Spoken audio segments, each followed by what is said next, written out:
নমস্কার বন্ধুরা, আজ খুব সহজেই বাড়িতে বানিয়ে নেব দোকানের মতন ফুলকো ফুলকো স্পঞ্জি রসগোল্লা।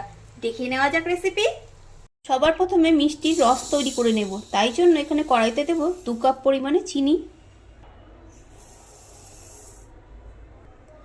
ওই কাপেরই 5 কাপ দেব জল। 5 কাপ জল দিয়ে দিয়েছি। এবার গ্যাস ওভেনে বসিয়ে দিয়েছি আর ঢাকা দিয়ে রস তৈরি করে নেব। ফুটতে দেব। আর এখানে একটা কাগজ দিয়ে এই মুখটা বন্ধ করে দিয়েছি। এখানে নিয়েছি 300 গ্রাম জল ছড়ানো ছানা। এর মধ্যে দিয়ে দিলাম 2 চামচ ময়দা আর দিলাম 1 চামচ সুজি।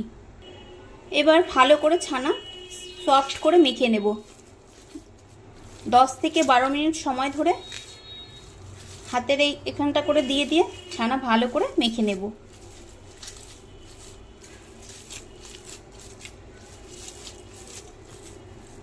ছানা মেখে নেওয়া হয়ে গেছে। এবার এর থেকে একটু একটু করে ভাবে করে নিয়ে রসগোল্লা তৈরি করে নেব।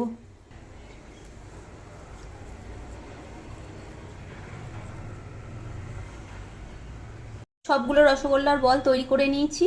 এদিকে চিনির রসও তৈরি হয়ে গেছে। এর মধ্যে দিলাম 4টে এলাচ ফাটিয়ে নিয়েছিলাম সেটা। এবার রসগোল্লার বলগুলো ছেড়ে দেবো এর মধ্যে।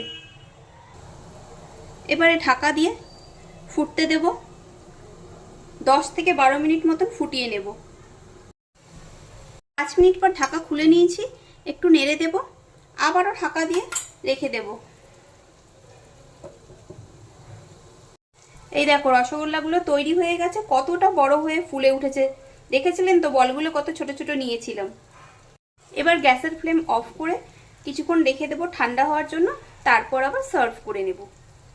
রসগোল্লা সার্ভ করে নিয়েছি। এভাবে আপনারাও বাড়িতে বানিয়ে খেয়ে দেখতে পারেন। আশা করছি আপনাদেরও ভালো লাগবে।